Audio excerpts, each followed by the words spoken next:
Cabinet ಪುನರ್ರಚನೆಗೆ high command ಒಲವನ್ನ ತೋರಿಸ್ತಾ ಇದೆ. ಆದರೆ ಸಿಎಂ ಸಿದ್ದರಾಮಯ್ಯ ನಿರಾಸಕ್ತಿಯನ್ನ ತೋರಿಸ್ತಾ ಇದ್ದಾರೆ. ಕ್ಯಾಬಿನೆಟ್ ಪುನರ್ರಚನೆಗೆ ಹೈಕಮಾಂಡ್ ಒಲವನ್ನ ತೋರಿಸ್ತಾ ಇದೆ. ಆದರೆ ಸಿಎಂ ಸಿದ್ದರಾಮಯ್ಯ ಅವರು ನಿರಾಸಕ್ತಿಯನ್ನ ತೋರಿಸ್ತಾ ಇದ್ದಾರೆ. ಗೂಟದ ಕಾರಣ ಮೇಲೆ ಕಣ್ಣಿಟ್ಟವರಿಗೆ ಬೀಳುತ್ತಾ ತಣ್ಣೀರು ಎಂಬ ಪ್ರಶ್ನೆ ಮೂಡ್ತಾ ಇದೆ. ಹಿರಿಯ ಶಾಸಕರ ಆಗ್ರಹ ಇದ್ರೂ ಕೂಡ ಸಂಪುಟ ವಿಸ್ತರಣೆ ವಿಳಂಬ ಆಗ್ತಾ ಇದೆ. ಯಾಕೆ? ಜೇನುಗೂಡಿಗೆ ಕೈ ಹಾಕೋದು ಬೇಡ ಅಂತ ಸಿಎಂ ಸಿದ್ದರಾಮಯ್ಯ ಏನಾದ್ರೂ ಸುಮ್ಮನಾದ್ರ? ಹಾಗಾದ್ರೆ ವರಿಷ್ಠರಿಗೂ ಮನವರಿಕೆ ಮಾಡಿಕೊಡಲು ಸಿಎಂ ಮುಂದಾಗಿದ್ದಾರೆ. ಕ್ಯಾಬಿನೆಟ್ ಪುನರ್ರಚನೆಗೆ ಹೈಕಮಾಂಡ್ ಒಲವನ್ನ ತೋರಿಸ್ತಾ ಇದೆ. ಆದ್ರೆ ಸಿಎಂ ಸಿದ್ದರಾಮಯ್ಯ ಮಾತ್ರ ನಿರಾಸಕ್ತಿಯನ್ನ ತೋರಿಸ್ತಾ ಇದ್ದಾರೆ. ಗೂಟದ ಕಾರಣ ಮೇಲೆ ಕಣ್ಣಿಟ್ಟವರಿಗೀಗ ತಣ್ಣೀರು ಬೀಳುತ್ತಾ ಎಂಬ ಪ್ರಶ್ನೆ ಕೂಡ ಮೂಡ್ತಾ ಇದೆ. ಯಾಕೆಂದ್ರೆ ಕ್ಯಾಬಿನೆಟ್ ಪುನರ್ರಚನೆ ಮಾಡಬೇಕು ಅಂತ ಹಿರಿಯ ಶಾಸಕರು ಒಂದು ಕಡೆ ಆಗ್ರಹವನ್ನ ಮಾಡ್ತಾ ಇದ್ದಾರೆ. ಆದರೆ ಹಿರಿಯ ಶಾಸಕರು ಅಷ್ಟೆಲ್ಲ ಆಗ್ರಹ ಮಾಡಿದ್ರು ಕೂಡ ಯಾಕೆ ಸಂಪುಟ ವಿಸ್ತರಣೆ ಇಷ್ಟೊಂದು ವಿಳಂಬ ಆಗ್ತಾ ಇದೆ ಎಂಬ ಪ್ರಶ್ನೆ ಕೂಡ ಮೂಡ್ತಾ ಇದೆ. ಇನ್ನು ದೆಹಲಿಗೆ ತೆರಳಿ ಹೈಕಮಾಂಡ್ನು ಕೂಡ ಭೇಟಿಯಾಗಿದ್ದಾರೆ. ಸಾಕಷ್ಟು ವಿಚಾರಗಳ ಬಗ್ಗೆ ಚರ್ಚೆಯನ್ನು ಕೂಡ ಮಾಡಿದ್ದಾರೆ. ಆದರೆ ಹೈಕಮಾಂಡ್ ಒಲವನ್ನ ತೋರಿಸ್ತಾ ಇದೆ. ಈ ಸಂಪುಟ ವಿಸ್ತರಣೆಗಾಗಿರಬಹುದು, ಕ್ಯಾಬಿನೆಟ್ ಪುನರ್ರಚನೆಗೆ ಹೈಕಮಾಂಡ್ ವರಿಷ್ಠರು ಒಲವನ್ನ ತೋರಿಸ್ತಾ ಇದ್ದಾರೆ. ಆದರೆ ಸಿಎಂ ಸಿದ್ದರಾಮಯ್ಯ ಮಾತ್ರ ಹಿಂದೇಟನ್ನ ಹಾಕ್ತಾ ಇದ್ದಾರೆ. ಸಂಪುಟ ಪುನರ್ರಚನೆಗೆ ಸಿಎಂ ಸಿದ್ದರಾಮಯ್ಯ ನಿರಾಸಕ್ತಿ ಯಾಕೆ? ಹಾಗಾದ್ರೆ ಚಳಿಗಾಲದ ಅಧಿವೇಶನದ ವೇಳೆ ಅನಗತ್ಯ ಗೊಂದಲ ಬೇಡ ಅಂತನಾ? ಅಥವಾ ಮೂಡಾ ಪ್ರಕರಣ, ವಾಲ್ಮೀಕಿ ಹಗರಣ, ವಫ್ ಗಲಾಟೆ ಟೆನ್ಷನ್ ಬೇರೆ ಇದೆ. 2025-26ನೇ ಸಾಲಿನ ಬಜೆಟ್ ಕಡೆ ಹೆಚ್ಚು ಗಮನ ಕೊಡಬೇಕಾಗಿದೆ. ಪುನರ್ರಚನೆ ಮಾಡಿದ್ರೆ ಅಸಮಾಧಾನ ಭುಗಿಲೇಳೋ ಎಲ್ಲಾ ರೀತಿಯ ಸಾಧ್ಯತೆ ಕೂಡ ಇದೆ. ಇದರ ಜೊತೆಗೆ ಕಳಂಕಿತ ಆಪ್ತ ಸಚಿವರನ್ನೇ ಕೈ ಬಿಡಬೇಕಾದ ಸಂದಿಗ್ಧತೆ ಕೂಡ ಬರಬಹುದು. ಸಚಿವ ಸಂಪುಟ ಪುನರ್ರಚನೆ ಆದ್ರೆ ವೀಕ್ ಆಗೋ ಸಂಭವ ಕೂಡ ಇದೆ. ಅದರ ಜೊತೆಗೆ ಸಿಎಂ ಕುರ್ಚಿಗೆ ಕಂಟಕ ತಂದ್ರೂ ಕೂಡ ಆಶ್ಚರ್ಯ ಪಡಬೇಕಾಗಿಲ್ಲ. ಸದ್ಯ ಸಂಪುಟ ಖಾಲಿ ಇಲ್ಲ, ನಾಗೇಂದ್ರಗೆ ಮಾತ್ರ ಚಾನ್ಸ್ ನೀಡಬಹುದಾಗಿದೆ. ಸಂಪುಟ ಪುನರ್ರಚನೆಗೆ ಸಿಎಂ ಸಿದ್ದರಾಮಯ್ಯ ನಿರಾಸಕ್ತಿಯನ್ನ ತೋರಿಸ್ತಾ ಇದ್ದಾರೆ. ಯಾಕಂದ್ರೆ ಚಳಿಗಾಲದ ಅಧಿವೇಶನದ ವೇಳೆ ಅನಗತ್ಯ ಗೊಂದಲ ಬೇಡ ಅಂತಲೂ ಕೂಡ ಇರಬಹುದು. ಇದರ ಜೊತೆಗೆ ಈ ಮೂಡಾ ಪ್ರಕರಣ ಆಗಿರಬಹುದು, ವಾಲ್ಮೀಕಿ ಹಗರಣ ಆಗಿರಬಹುದು, ಇನ್ನು ವಫ್ ಗಲಾಟೆ ಟೆನ್ಷನ್ ಕೂಡ ಇದೆ ಸಿಎಂ ಸಿದ್ದರಾಮಯ್ಯ ಅವರಿಗೆ. ಅದು ಒಂದು ಕಡೆ ಆದರೆ ಇನ್ನು 2025-26ನೇ ಸಾಲಿನ ಬಜೆಟ್ ಕಡೆ ಕೂಡ ಹೆಚ್ಚು ಗಮನ ಕೊಡಬೇಕಾಗಿದೆ.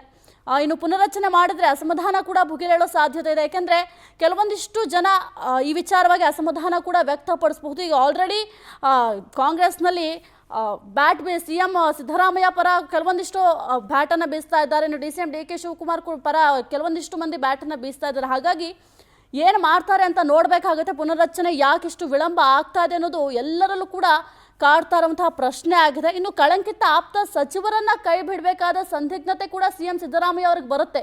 ಕೆಲವೊಂದಿಷ್ಟು ಮಂದಿ ಆರೋಪಗಳಿದ್ದಾವೆ. ಅಂದರೆ ಏನು ಸಚಿವರಿದ್ದಾರೆ ಅವ್ರ ಮೇಲೆ ಸಾಕಷ್ಟು ಆರೋಪಗಳಿವೆ.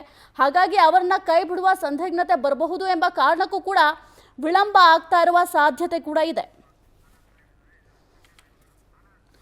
ಕುರಿತು ಹೆಚ್ಚಿನ ಮಾಹಿತಿ ನೀಡ್ತಾರೆ ನಮ್ಮ ಪ್ರತಿನಿಧಿ ಆನಂದ್. ಕ್ಯಾಬಿನೆಟ್ ಪುನರ್ರಚನೆಗೆ ಹೈಕಮಾಂಡ್ ಒಲವನ್ನ ತೋರಿಸ್ತಾ ಇದೆ. ಆದರೆ ಸಿಎಂ ಸಿದ್ದರಾಮಯ್ಯ ಒಂದು ಕಡೆ ಹಿಂದೇಟನ್ನ ಹಾಕ್ತಾ ಇದ್ದಾರೆ. ಯಾಕೆ ಹಿಂದೇಟ ಆಗ್ತಾ ಇದ್ದಾರೆ? ಯಾವಾಗ ಕ್ಯಾಬಿನೆಟ್ ಪುನರ್ರಚನೆ ಆಗೋ ಸಾಧ್ಯತೆ ಇದೆ? ಸಾಹಿತ್ಯ, ಪ್ರಮುಖವಾಗಿ ಹೈಕಮಾಂಡ್ ನಾಯಕರು ಕ್ಯಾಬಿನೆಟ್ ಪುನರ್ರಚನೆಗೆ ಎಲ್ಲಾ ರೀತಿಯ ಒಂದು ತಯಾರಿಯನ್ನ ಮಾಡ್ಕೊಳ್ತಾ ಇದ್ದಾರೆ. ಜೊತೆಗೆ ಸಿಎಂ ಸಿದ್ದರಾಮಯ್ಯನವರ ಜೊತೆ ಕೂಡ ಮಾತುಕತೆ ನಡೆಸೋದಕ್ಕೆ ಮುಂದಾಗಿರ್ತಕ್ಕಂಥದ್ದು. ಆದ್ರೆ ಸಿಎಂ ಸಿದ್ದರಾಮಯ್ಯನವರು ಪುನರ್ರಚನೆ ಮಾಡಿದ್ರೆ ಎಲ್ಲೋ ಒಂದು ಕಡೆ ತಮಗೆ ಒಂದು ನಷ್ಟ ಆಗಬಹುದು ಅಥವಾ ತಮ್ಮ ಒಂದು ಇಮೇಜ್ಗೂ ಡ್ಯಾಮೇಜ್ ಆಗಬಹುದು ಅನ್ನೋ ಒಂದು ಲೆಕ್ಕಾಚಾರವನ್ನು ಇಟ್ಕೊಂಡಿದ್ದಾರೆ. ಯಾಕೆಂದ್ರೆ ಈಗಾಗಲೇ ಮುಡಾ ಹಗರಣ, ವಾಲ್ಮೀಕಿ ಹಗರಣ, ವಕ್ಫ್ ಗಲಾಟೆ, ಹಾಗೆ BPL ಕಾರ್ಡ್ ರದ್ದು, ಸಾಕಷ್ಟು ಒಂದು ವಿಷಯಗಳು ಇದಾವೆ. ಜೊತೆಗೆ ಚಳಿಗಾಲದ ಅಧಿವೇಶನದಲ್ಲೂ ಕೂಡ ರಾಜ್ಯ ಸರ್ಕಾರವನ್ನ ಕಟ್ಟಿಹಾಕೋಕೆ ವಿಪಕ್ಷಗಳು ಕೂಡ ಬಹಳಷ್ಟು ಒಂದು ರಣತಂತ್ರಗಳನ್ನ ರೂಪಿಸ್ತಾ ಇದ್ದಾರೆ. ಈ ಸಂದರ್ಭದಲ್ಲಿ ಏನಾದರೂ ಸಚಿವ ಸಂಪುಟ ವಿಸ್ತರಣೆ ಮಾಡಿದ್ರೆ ಅನಗತ್ಯವಾಗಿ ಕೆಲವೊಂದು ಗೊಂದಲಗಳು ಉಂಟಾಗುತ್ತೆ. ಜೊತೆಗೆ ಅಸಮಾಧಾನಿತ ಕೆಲವು ಶಾಸಕರಿದ್ದಾರೆ, ಇವರು ರೆಬೆಲ್ ಆಗ್ತಕ್ಕಂಥ ಒಂದು ಸಾಧ್ಯತೆಗಳಿದೆ. ಮತ್ತೊಂದು ಕಡೆ ಸಚಿವರು ಕೂಡ ತಮ್ಮ ವಿರುದ್ಧ ನಿಲ್ಲಬಹುದು ಅನ್ನೋ ಒಂದು ಆತಂಕ ಸಿಎಂ ಸಿದ್ದರಾಮಯ್ಯನವರಿಗೆ ಇರ್ತಕ್ಕಂಥದ್ದು. ಈ ನೆಲೆಯಲ್ಲಿ ಹಳೆದು ತೂಗಿ ಕ್ಯಾಬಿನೆಟ್ ಪುನರ್ರಚನೆಗೆ ಸಿಎಂ ಸಿದ್ದರಾಮಯ್ಯನವರು ಪ್ಲಾನ್ ಮಾಡ್ಕೊಂಡಿದ್ದಾರೆ.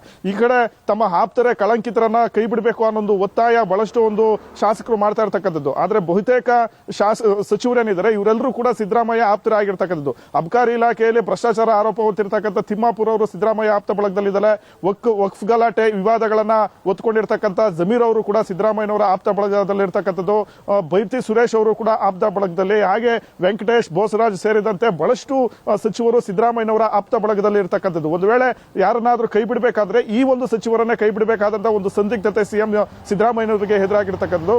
ಹಾಗಾಗಿ ಎಲ್ಲೋ ಒಂದು ಕಡೆ ಈ ನಾಯಕರ ಈ ಒಂದು ಸಚಿವರನ್ನ ತಮ್ಮ ಆಪ್ತರನ್ನ ಏನಾದ್ರೂ ಕೈ ಬಿಟ್ರೆ ಸಂಪುಟದಲ್ಲಿ ತಾವು ವೀಕ್ ಆಗ್ಬೋದು ಅನ್ನೋ ಒಂದು ಆತಂಕನೂ ಕೂಡ ಸಿಎಂ ಸಿದ್ದರಾಮಯ್ಯನವರಿಗೆ ಕಾಡ್ತಾ ಇದೆ. ಹಾಗಾಗಿ ಚಳಿಗಾಲದ ಒಂದು ಅಧಿವೇಶನದ ನಂತರ ಪುನರ್ರಚನೆ ಮಾಡೋದಕ್ಕೆ ತೀರ್ಮಾನ ಮಾಡೋಣ ಅನ್ನೋ ಒಂದು ಅಭಿಪ್ರಾಯಕ್ಕೆ ಸಿಎಂ ಸಿದ್ದರಾಮಯ್ಯನವರು ಬಂದಿದ್ದಾರೆ. ಇದೇ ವಿಚಾರವನ್ನ ಹೈಕಮಾಂಡ್ ಬಳಿನೂ ಕೂಡ ತೆಗೆದುಕೊಂಡು ಹೋಗಿ ಅನಗತ್ಯ ಗೊಂದಲಗಳು ಈಗ ಉಂಟು ಮಾಡೋದು ಬೇಡ, ಜೊತೆಗೆ ಈಗೇನಾದ್ರೂ ಪುನರ್ರಚನೆ ಮಾಡೋದಾದ್ರೆ ಒಂದು ರೀತಿ ಜೇನುಗೂಡಿಗೆ ಕೈ ಹಾಕ್ದಂಗೆ ಆಗುತ್ತೆ ಅನ್ನೋ ಒಂದು ರೀತಿಯಲ್ಲಿ ಸಿಎಂ ಸಿದ್ದರಾಮಯ್ಯನವರು ಒಂದು ಚರ್ಚೆಗಳನ್ನ ನಡೆಸಿರ್ತಕ್ಕಂಥದ್ದು. ಇದೇ ವಿಚಾರಗಳನ್ನ ಹೈಕಮಾಂಡ್ ನಾಯಕರ ಜೊತೆನೂ ಕೂಡ ಚರ್ಚೆ ಮಾಡಿ ಅವರ ಒಂದು ಮನವೊಲಿಸೋದಕ್ಕೂ ಕೂಡ ಸಿಎಂ ಸಿದ್ದರಾಮಯ್ಯನವರು ತೀರ್ಮಾನವನ್ನ ಮಾಡ್ಕೊಂಡಿದ್ದಾರೆ. ಒಟ್ಟಿನಲ್ಲಿ ಕೆಲವು ಹಿರಿಯ ಶಾಸಕರೇನು ಸಚಿವ ಸ್ಥಾನ ಸಿಗುತ್ತೆ ಅನ್ನೋ ಒಂದು ಬಹಳಷ್ಟು ಒಂದು ಖುಷಿಯಲ್ಲಿದ್ರು. ಅವರೆಲ್ಲರಿಗೂ ಕೂಡ ಒಂದು ತಣ್ಣೀರು ಬೀಳ್ತಕ್ಕಂಥ ಒಂದು ಸಾಧ್ಯತೆನೂ ಕೂಡ ಇರತಕ್ಕಂಥದ್ದು.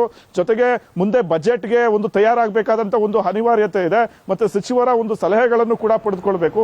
ಇಲಾಖೆಗಳಲ್ಲಿ ಏನೆಲ್ಲ ಡೆವಲಪ್ಮೆಂಟ್ಸ್ ಆಗಿದೆ, ಎಷ್ಟು ಅನುದಾನಗಳು ಬೇಕು, ಇದೆಲ್ಲದರ ಬಗ್ಗೆನೂ ಕೂಡ ಒಂದು ಚರ್ಚೆಯನ್ನ ಮಾಡಬೇಕು. ಹಾಗಾಗಿ ಸಚಿವರನ್ನ ಈಗೇನಾದ್ರೂ ಕೈ ಬಿಟ್ರೆ ಹೊಸ ಸಚಿವರನ್ನ ಅವರ ಜೊತೆ ನಿಭಾಯಿಸೋದು ಕೂಡ ಕಷ್ಟ ಆಗುತ್ತೆ. ಹಾಗಾಗಿ ಸಿಎಂ ಸಿದ್ದರಾಮಯ್ಯನವರು ಬಜೆಟ್ ತನಕವಾದರೂ ಈ ಒಂದು ಸಚಿವ ಸಂಪುಟ ಇರಲಿ ಅನ್ನೋ ಒಂದು ಅಭಿಪ್ರಾಯಕ್ಕೆ ಬಂದಿದ್ದಾರೆ. ಇವತ್ತು ಅಂತಿಮವಾಗಿ ದೆಹಲಿ ವರಿಷ್ಠರ ಜೊತೆ ಚರ್ಚೆ ನಡೆಸಿ ಒಂದು ತೀರ್ಮಾನಕ್ಕೆ ಬಂದಿದ್ದಾರೆ. ಸಾಹಿತ್ಯ. ಓಕೆ, ಥ್ಯಾಂಕ್ ಯು ಅನ್ನು ನಿಮ್ಮೆಲ್ಲ ಮಾಹಿತಿಗಾಗಿ.